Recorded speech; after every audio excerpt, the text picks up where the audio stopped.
सिर्फ और सिर्फ एक क्वेश्चन ही करते रह जाएंगे कि मेरे बच्चे के साथ ऐसा क्यों हुआ, या मेरे पति के साथ ऐसा क्यों हुआ, या मेरे भाई के साथ ऐसा क्यों हुआ। उसका जवाब देने का सही समय यही है।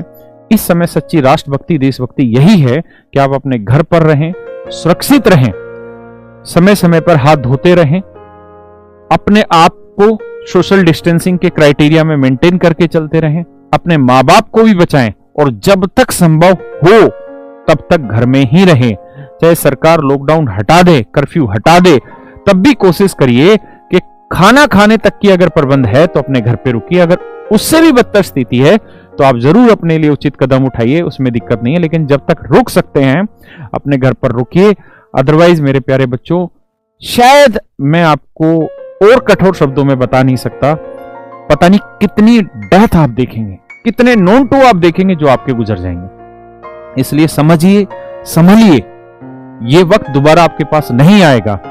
आज ही वक्त है, कुछ ही घंटों का वक्त है। अगर हम करीबन 60-70 घंटे, अगर हम सब भारतवासी, सब हम जितने भी युवा वर्ग के लोग हैं, अगर हम सब ने संयम बरत लिया और अपने घरों पे रुक गए, तो हो सकता है 60-70 घंटे के बाद ये चेन रुक जाए।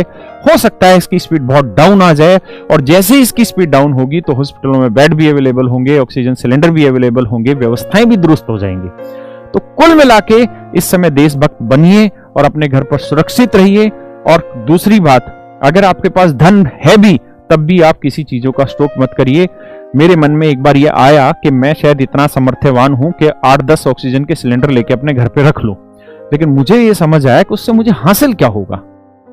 मैं उन 8-10 सिलेंडर को स्टॉक में रख लूं अपने पास, मेरे पास आज पैसा है, लेकिन मैं वो बेसिकली बहुत सारे लोगों की मौत खरीद रहा हूं। इसलिए जहां तक संभव हो आप कोई भी चीज स्टॉक मत रखिए। सारी व्यवस्थाएं होंगी, सरकारी सारी व्यवस्थाओं में लगी हुई है, किसी भी हालत में कोई चीज का स्टॉक अपने पास एक्स्ट्रा मत लेके चलिए और स्वस्थ रहिए। मैं आप सबसे यही उम्मीद करता हूं कि कल भी मैं आपसे मिलूं और आप मुझसे मिलें, और 10 दिन बाद भी मैं आपसे मिलूं और आप मुझसे मिलें, और 10 साल बाद भी मैं आपसे मिलूं और आप मुझसे मिलें, और 100 साल बाद भी आप मुझसे मिलें, मैं मिलूं ना मिलूं। तो मेरी आप सबसे यही रिक्वेस्ट है कि थोड़ा सा संभल कर रहिए, इस सिचुएशन को समझिए।